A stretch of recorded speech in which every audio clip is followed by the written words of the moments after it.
What's up, everyone? Welcome to the Power Play with CJ. We're focusing on the Minnesota Wild signing Matt Dumba to a 2-year extension worth just over $2.5 million a year.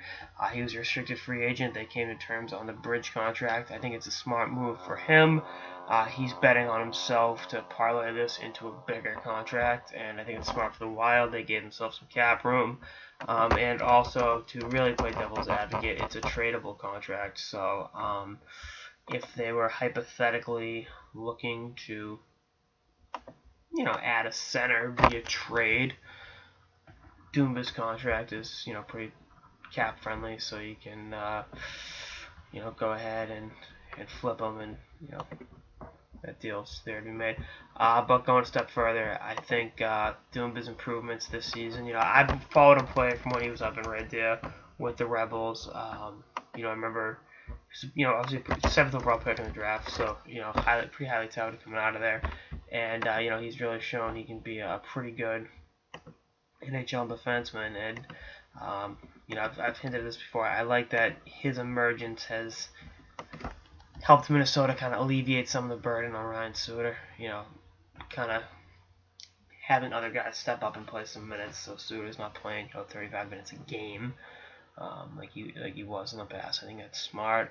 Again, I like Dumba a lot as a player. I think his offensive productivity is going to get better next year. I think he's a very integral part of the Wild's future, and I think he'll be a guy that you watch, in 2 years get a very, very nice contract extension. He's still only 22 years old. He's got a lot of growing to do. I think he'll again continue to grow, get better, and I think we'll remember him as being one of the better defensemen in this draft class. And just, a pretty good draft class. Morgan Riley, Hampus Lindholm. I know Ryan Murray's always hurt, but if he could stay healthy, that'd be cool. I think Jacob Trouba is going to bounce back. So, 2012 draft, I remember had a run of defensemen, and Dumba being one of them. And, I think he's going to be a very nice piece in the puzzle in Minnesota. Unless, of course, I know I'm sounding like Stephen A. Smith right now. Unless they trade him, but if I had to bet, I think he will be in Minnesota long term because he is a guy they've drafted, developed, and watched grow in their system, and they want to see him take the next steps forward with the Wild organization. Anyway, that's all I got in this episode of the Power Play with CJ. Stay tuned for more episodes throughout the off season and beyond. Later, guys.